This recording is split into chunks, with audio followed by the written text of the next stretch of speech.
Oy, maraming salamat sa 712 na nag-like, no? Maraming salamat, no? So, thank you po, no? Okay, game. So, kamusta po mga ka-Streetwise? Ako po si Takero Miyamoto at welcome po sa aking munting channel. So, mga kababayan, kanina, na-content ko na to kanina. So, meron po kasing binabanggit si Colonel Villanueva na meron pong isang dating PNP chief, ex-PNP chief, ang tumulong po kay Alice Guo para makatakas po ng bansa. So, syempre, pag sinabi natin ex-PNP chief, so sa panahon po ni PBBM, meron lang isa. Si General Acorda lang. Tapos, nung panahon po ni Duterte, merong 8. Okay. So, ngayon, ang nangyari ngayon dito, nung narinig po ni Bato de la Rosa na merong binanggit na dating ex-PNP chief na tumulong po kay Alice Guo para makatakas po ng bansa, bigla po siyang lumusob sa Senate. At tinanong ng directly, ako ba yun? Teka lang, ako ba yun?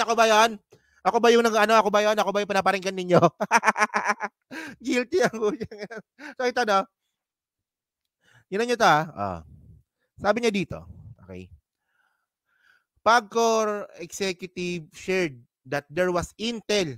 PAGCOR executive pala to, no? Of a former PNP chief being an Alice Goos payola. So, ibig sabihin, may bayaran pa pala. May payola pa pala. Ay, grabe talaga itong ginawa ng Pogo sa Pilipinas. Senator Bato de la Rosa, a former PNP chief under ex-President Rodrigo Duterte, as they are referring to him, he asked Alice if he knows him, to which she said she does not. Ako ba yan? PNP chief daw ako ba yan? Wala yan. Patawa talaga to, no? So ngayon, okay.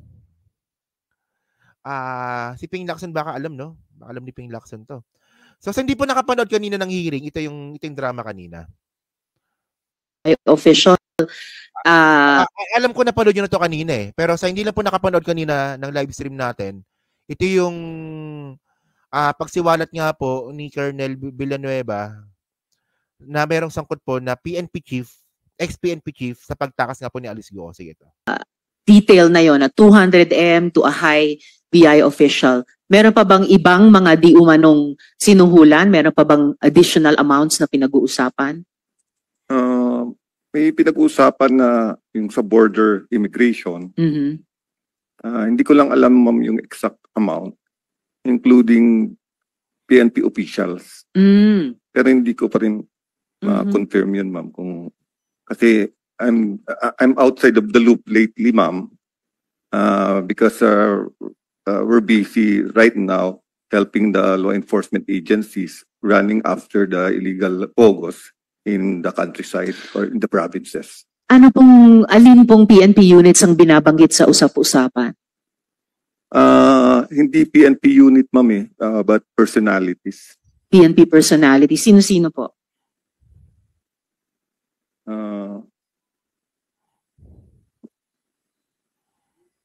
I think it was mentioned the former chief PNP. Yung mukha ni Rizon Teveros nagulat, no? Kasi parang parang binagsaan ka ng bomba na hindi mo inaasahan, di ba? Dating chief PNP, Diyos ko. Which one? I don't know, ma'am, but former chief PNP daw. Wow. Alright. Salamat, General Villanueva. Sino pong resource person ng PNP dito? Yes, sir. General Takaka. So, okay, so forward natin ng konti kay Jinggoy. Sige. General. Yes, SP Pro Tempore. Yung sinasabi niyo monthly payroll, mga pulis, alam niyo unfair yata sa police organization o sa Philippine National Police in general. Siguro pwede niyo nang pangalanan kung sino itong mga pulis na na under the monthly payroll. Kasi I think it's unfair for the police organization. Kasi syempre, we'll cast doubts on them. On all of them. Yeah. Madam Chair, actually, I don't have the name except there was some rumors in the intelligence community that a former chief PNP, that's only the information. Former chief PNP? Yes, sir. Okay, former chief PNP. So ngayon mga kababayan, syempre alam naman po natin, former chief PNP, si Bato. Mamaya pag-usapan natin yan babalikan natin mamaya yung mga listahan ng former chief PNP na posibleng nagpatakas kay Alice Guo. At marami pong dating Chief PNP mga kababayan ay karamihan po sa kanila ay taga Davao. Karamihan po sa kanila taga Davao mga kababayan. So doon po pumapasok po yung conclusion natin nung nakaraang buwan na sa Davao dumaan itong si Alice Guo. Kasi mga taga Davao po yung karamihan po ng Chief PNP, no? Pakita ko sa inyo mamaya, no? So bago yun mga kababayan, ito, dumating si Bato. Alam ko talaga, no, pagkakalam ko talaga wala siyang plano na pumunta dyan sa hearing na yan. Pero nung narinig niya na dating ex-PNP, yung sangkot po para patakasin po si Alice Guo, bigla siyang pumunta. So itong tanong niya. You cannot remove the fact that ikaw ay involved sa Pogo. Whether you deny it or not, kaming lahat dito naniniwala talaga na involved ka sa Pogo. Kung mag-insist ka, you can tell it to the Marines, not to the policeman. Okay. Next question. Merong sinabi si General, wala pa ako dito kaya, General Villanueva. Retired General Villanueva. Colonel, sinabi ko, General pala siya, no? Na meron daw isang former Chief PNP receiving a monthly payroll from you. Pwede bang malaman kung sino itong former Chief PNP? I'm concerned because I am a former Chief PNP. Baka mamaya, merong lalabas na script dyan na si Bato ay tumatanggap ng pera galing sa'yo. Wala pong ganun pong nangyayari. Sigurado ka? Sigurado po ako. Wala Kilala mo ba ako? Nakita ko po kayo in person nung andito na po sa Senate po. Before that, nag-meet ba tayo in person? Never po. Sigurado ka? Sigurado Kahit po. selfie. May Selfie selfie ba? ka sa akin? Selfie, I think wala po. Kahit nag-cruise mo lang tayo sa isang mall, nakita mo ako. Hindi mo ako nakita sa isang Hindi mall? po. Sigurado ka? Sigurado po ako. Ay, siniguro ko lang dahil baka mamaya may lalabas na script dyan na ako yung former Chief PNP na tumatanggap sa iyo ng pera. Laruhin ko lang ito. So, General Gonzales, pwede malaman from you kung sino yung former Chief PNP na sinasabi niyo na tumatanggap ng monthly payroll from Alice Guo? Your Honor, I don't have any confirmation, but I'm sure you're not the one. I think so. Thank you. Thank you if I'm not the one. Yun lang, siniguro ko lang. Thank you, General Villanueva. Thank you for that information. Alice Guo. Oo nga. Oo nga, Mami Peng, no, napaka-defensive ni Bato, no? Hindi ako yun. Ako ba yun? Ha? Nakita ba tayo dati? Ha? May selfie ba? Nag-selfie ba tayo? So ngayon mga kababayan, no? So balikan natin yung kanina. Kanina pinakita ko na to kanina eh. So balikan natin to. So ito yung listahan ng mga PNP chief at isa-isahin natin. Kanina kasi hindi ko inisa-isa eh. Napakabastos no. Ito, punta natin to. Ako ba yun? Ha? May selfie ba? Selfie. Nakita ba tayo sa mall? Nakita tayo? Hindi. General. Ako ba yun? So ngayon punta natin to, no? Okay. So ito yung listahan ng mga PNP chief. Actually, na-content ko na to kanina pero ito, isa-isahin natin. Kasi actually, 8 lang naman sila eh. 8 lang sila. Okay. So kanina, pinakita ko na kanina, ito yung mga, So ngayon, si General Marbil. Si General Marbil. Malabo naman si General Marbil yan kasi nga po, hindi na siya former. Di ba? Current siya eh. Tapos, merong isang Emmanuel Peralta, hindi naman siya naging PNP chief kasi naging OIC lang po siya. Nang isang araw. Isang araw lang talaga. So malabo yan. So si Benjamin Acorda, mga kababayan, pinakita ko na kanina, si Benjamin Acorda, mga ka-street choice, no, ang isa po sa mga nagpursige na magpasarado ng Pogo. So ngayon, ang babagsak dito mga kababayan, yung sinasabi po na tumulong kay Alice Guo para makatakas po na chief PNP dati, papasok na naman ito kay Duterte. Pasok na naman si Duterte dito. 'Di ba? Ako minsan gusto kong maniwala na walang kinalaman si Digong. Minsan pumapasok sa isip ko 'yan eh. Baka mamaya yung Pogo baka nagkataon lang talaga na si Digong lang yung nag-approve pero wala siyang alam. Pero ngayon mga babayan, ang sinasabi natin dito, kahit na gano'n ang isipin ko, kumukonek na naman kay Digong kasi malinaw dito mga kababayan na ang tumulong po para patakasin si Alice Guo is PNP chief po ni Duterte. So ito sila. Kasi hindi naman pwedeng chief PNP ni Pinoy kasi wala pa naman pogo nun. 'Di ba? Wala pa naman pogo nun eh. Noong panahon ni Pinoy, sabi ni Bobo Locoy, meron na daw pero bobo naman talaga 'yon. Pero ang lumalabas, PNP chief po ni Digong yung nagpatakas kay Alice Guo. So dawit na naman si Digong dito. Ngayon isa-isahin natin ngayon. So si Bato de la Rosa, wag na natin pag-usapan 'yan kasi mukhang defensive naman eh.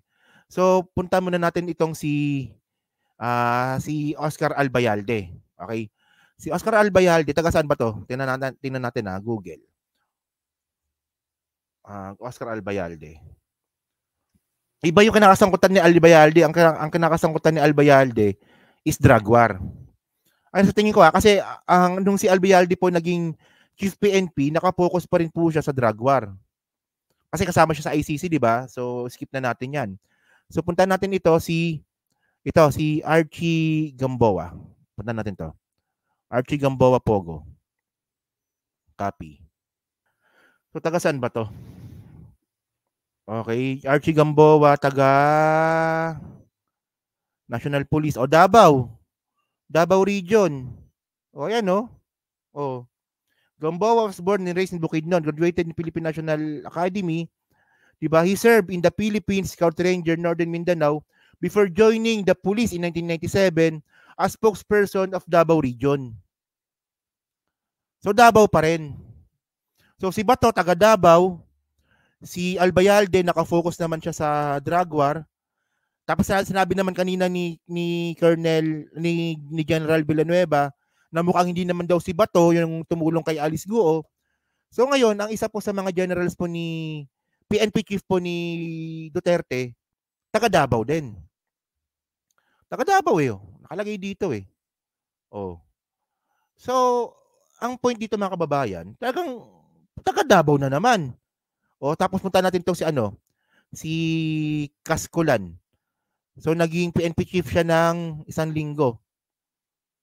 1 linggo nga lang to. 1 linggo. Taga saan ba to si Kaskulan? Camilo Kaskulan. So undersecretary pala siya ng dati ng DepEd ng DOH pala ni PBBM Iloilo, Taguig. Okay. So ito yung isang PNP chief ng 1 week lang. So, ito, 1 year. 1 year siya naging USEC ng DOH. Okay, so ito. Hindi kasi inisa-isa ko lang yung mga suspect. Yung mga suspect na nagpatakas kay Alice Guo. Tapos itong si Sinyas po ay anti-pogo din. Sabi niya, PNP of fake General Sinyas account on Facebook. So, dito may balita dito na si Sinyas po ay anti-pogo. Sabi niya yun, anti-pogo siya. Okay, alam ko merong isang PNP chief na patay na Okay. So ngayon si Sinyas po, sabi niya anti-pogo daw po siya. So hindi kasi pagbabasehan din po natin yung mga ginawa nila nung sila po yung PNP chief, di ba? So si Kuskulan pa rin nategi. Patay na pala si Kuskulan. Si Kuskulan pa rin namatay na. Okay, si Kuskulan pala. Okay. Si Eliasar, baka si Eliasar. Baka si Eliasar, si Eliasar. Naku, pag si Eliasar to, patay tayo dito. Baka si Eliasar. Okay, Eliasar. Okay, tapos si Diosdado Carlos, taga Lucena. So ilang araw lang ba to si Junardo Carlos, ilang araw lang ba siya? So buwan lang pala November, December, January, February, March, May. So 6 na buwan lang. So si Danao, mukhang ito yung suspect ko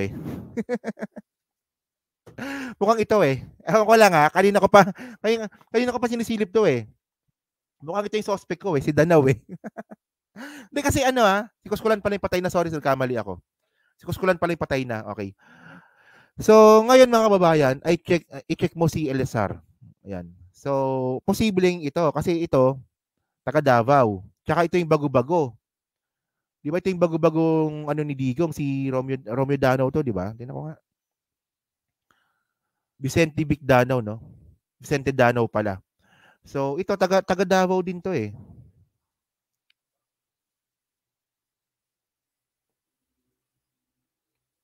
O, di ba? Danao was drafted in the Southern Mindanao. Special Action Force, so taga Mindanao. Tapos, di ba? Enlisted in the Philippine National Police as a SWAT commander for the Davao City. Okay. So, naging PNP chief siya. May June, July, August sa 3 buwan. 3 buwan lang. Yan. Tapos, wala na. Si Asurin na yung sunod eh. Si Asurin na yung sunod. Yung pinakahuli, si Asurin. So, si Asurin, taga saan si Asurin? Taga Benguet naman. No? So, ano pala to? Ilocano pala to. So, si Asurin taga Benguet. Ilocano pala. Okay. So, ayan. No? so, yun mga kababayan. So, sa tingin ninyo, di ba? Sino dito sa mga PNP chief, pakita ko na lang ulit. Sino sa mga PNP chief po na to, yung sa tingin ninyo, yung tumulong kay Alice Guo. So, yung isa pala patay na, no? Yung si Kaskulan yung patay na pala. So, si Kaskulan patay na pala. So, ibig sabihin, meron tayong 7. 7 na lang. May 7 suspect tayo ngayon. Si Bato, si Albayalde, si Gamboa, si Siñas, si Eleazar, si Carlos, si Danao. Okay. Kung sabi ni General Villanueva na hindi kasama si Bato de la Rosa, so 6 na lang. Sa 6 na lang. So, si Albayalde, Gamboa, Siñas, Eleazar, Carlos, Danao. Yan. So, sino sa 6 sa tingin ninyo? Si Bato pa rin. Wala yan. Hindi na. Si Bato pa rin talaga. Grabe naman kayo. Ayun, Bato pa rin eh. Bato. Si Bato pa rin talaga yung suspect ninyo. Matino si Elizar mukhang hindi, di ba? Si Elizar matino eh. Di ba? Si Albayalde mukhang sangkot lang talaga, di ba? Si Albayalde. Ito meron akong chismis kay Albayalde. Alam ni alam ni Mami Peng yan ha. Di ba meron tayong chismis kay Albayalde na dapat si Albayalde po kasi isa siya sa mga kinakausap ng ICC para magtumistigo or magbigay ng paliwanag. Tapos nag-uusap daw sila ni Digong na hindi papasok ang ICC, wag mong intindihin 'yan. O, di ba? So, ayun yung ayun ang kwento. Ayun ang kwento na nakuha namin na may plano talaga si Albayalde na ilaglag na talaga sila.